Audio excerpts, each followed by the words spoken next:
श्री कृष्ण गोविंद हरि मुरारी, हे नाथ नारायण वासुदेव। श्री कृष्ण गोविंद हरि मुरारी, हे नाथ नारायण वासुदेव। ओम नमो भगवते वासुदेवाय।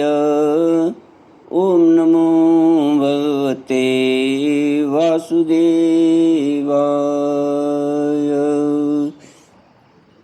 कृष्णाय वासुदेवाय हरये परमात्मने प्रणतक्लेशनाशाय गोविन्दाय नमो नमः।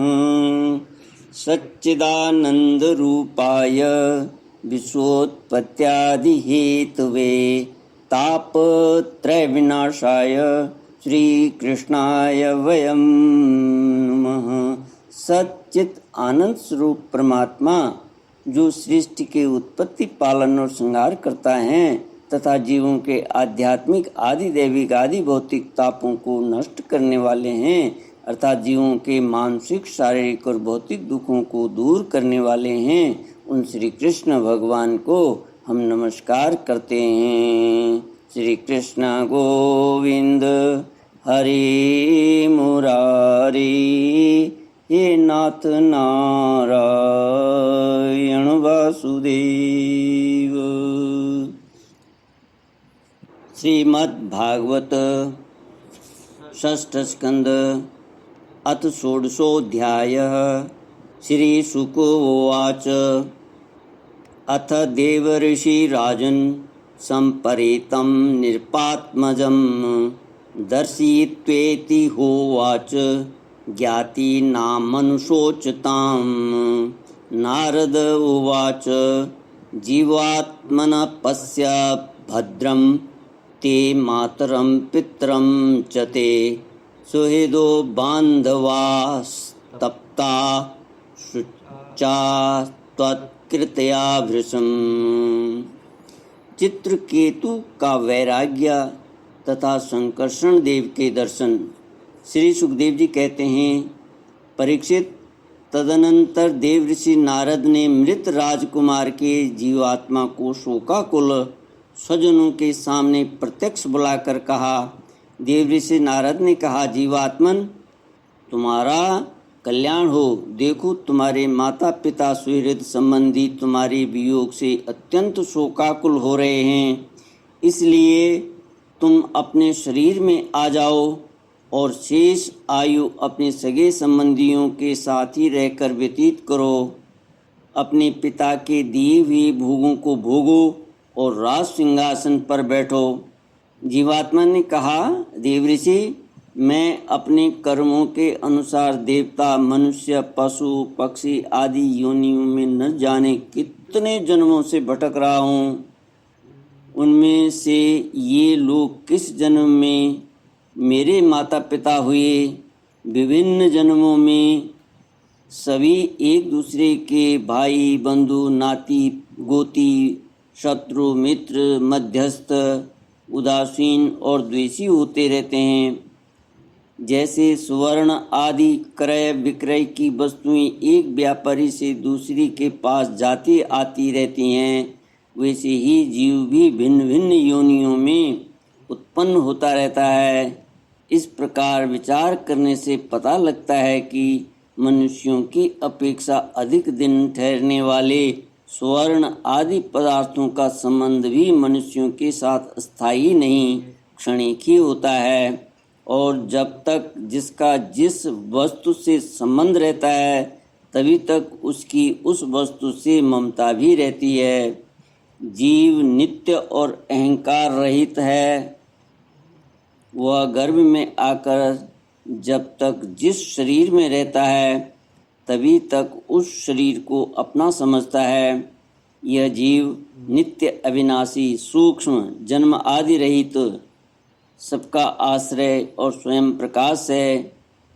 इसमें स्वरूपतः जन्म मृत्यु आदि कुछ भी नहीं है, फिर भी यह इस स्वरूप होने के कारण अपनी माया के गुणों से ही अपने आप को विश्व के रूप में प्रकट कर देता है। इसका न तो कोई अत्यंत प्रिय है और न अप्रिय, न अपना और न पराया, क्योंकि गुण दोष हित अहित करने वाले मित्र शत्रु आदि की भिन्न भिन्न बुद्धि वृत्तियों का यह अकेला ही साक्षी है। वास्तव में यह अद्वितीय है। यह आत्मा कार्य कारण का साक्षी और स्वतंत्र है। इसलिए यह शरीर आदि के गुण दोष अथवा कर्म फल को ग्रहण नहीं करता, सदा उदासीन भाव से स्थित रहता है। श्री सुखदेव जी कहते हैं, यह जीवात्मा इस प्रकार कहकर चला गया, वह जीवात्मा इस प्रकार कहकर चला गया। उसके सगे संबंधी उसकी बात सुनकर अत्यंत विस्मित हुए। उनका स्नेह बंधन कट गया और उसके मरने का शोक भी जाता रहा। इसके बाद जाति वालों ने बालक की मृत देह को ले जाकर तत्कालोचित संस्कार और ऊर्ध्व दैहिक क्रियाएं पूर्ण की और उस दुस्तज्य स्नेह को छोड़ दिया, जिसके कारण शोक मोह भय और दुख की प्राप्ति होती है। परीक्षित, जिन रानियों ने बच्चे को विष दिया था वे बाल हत्या के कारण श्रीहीन हो गई थीं और लज्जा के मारे आँख तक नहीं उठा सकती थीं। उन्होंने अंगिरा ऋषि के उपदेश को याद करके मात्सर्यहीन हो यमुना जी के तट पर ब्राह्मणों के आदेशानुसार बाल हत्या का प्रायश्चित किया। परीक्षित, इस प्रकार अंगिरा और नारद जी के उपदेश से विवेक बुद्धि जागृत हो जाने के कारण राजा चित्रकेतु घर गृहस्थी के अंधेरे कुएं से उसी प्रकार बाहर निकल पड़े जैसे कोई हाथी तालाब के कीचड़ से निकल आए। उन्होंने यमुना जी में विधि पूर्वक स्नान करके तर्पण आदि धार्मिक क्रियाएं की। तदनंतर संयतेंद्रिय और मौन होकर उन्होंने देव ऋषि नारद और महर्षि अंगिरा के चरणों की वंदना की। भगवान नारद ने देखा कि चित्रकेतु जितेंद्रिय भगवत भक्त और शरणागत हैं, अतः उन्होंने बहुत प्रसन्न होकर उन्हें इस विद्या का उपदेश किया। श्री कृष्ण गोविंद हरि मुरारी, हे नाथ नारायण वासुदेव।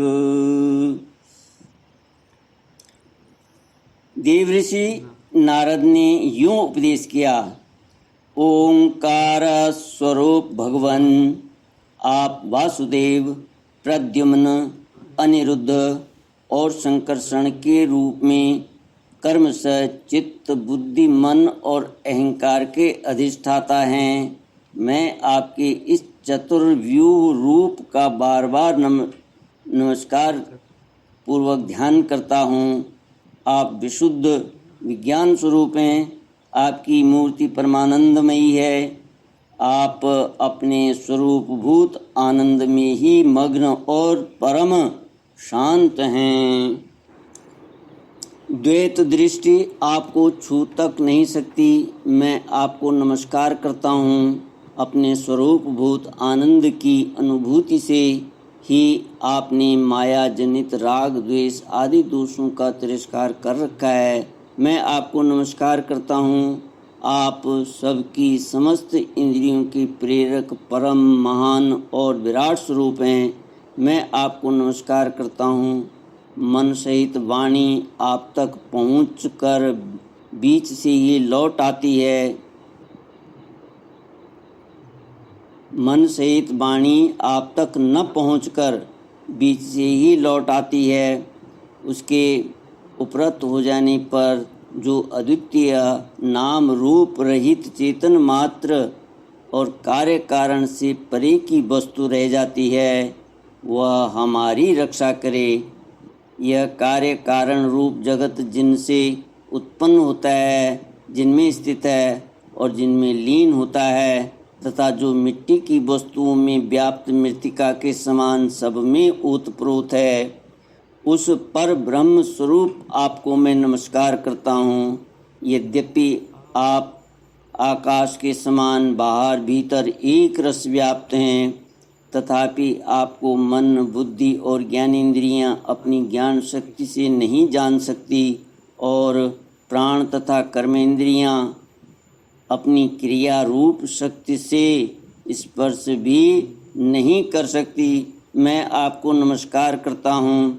शरीर, इंद्रिय, प्राण, मन और बुद्धि जागृत तथा स्वप्न अवस्थाओं में आपके चैतन्यांश से युक्त होकर ही अपना अपना काम करते हैं, तथा सुषुप्ति और मूर्छा की अवस्थाओं में आपके चैत्यांश से युक्त न होने के कारण अपना अपना काम करने में असमर्थ हो जाते हैं।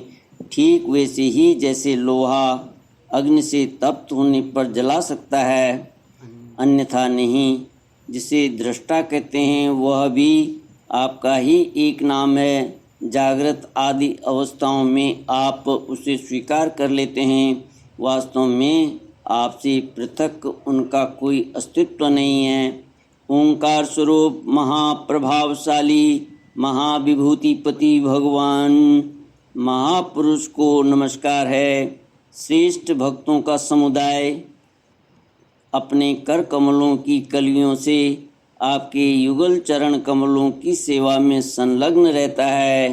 प्रभु, आप ही सर्वश्रेष्ठ हैं। मैं आपको बार बार नमस्कार करता हूँ।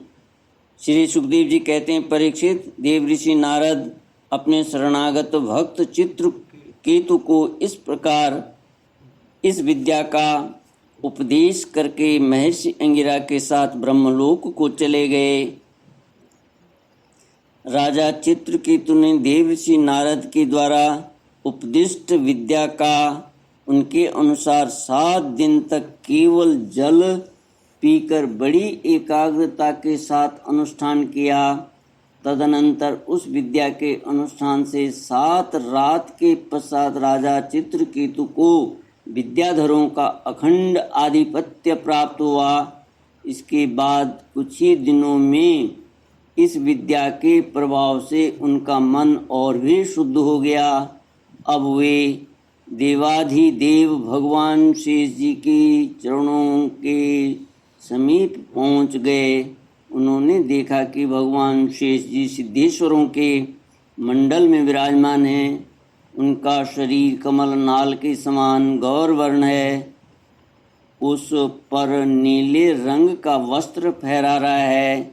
सिर पर किरीट, बाहों में बाजूबंद, कमर में करधनी और कलाई में कंगन आदि आभूषण चमक रहे हैं। नेत्र रत्नारे हैं और मुख पर प्रसन्नता छा रही है। भगवान शेष का दर्शन करते ही राज ऋषि चित्रकेतु के सारे पाप नष्ट हो गए।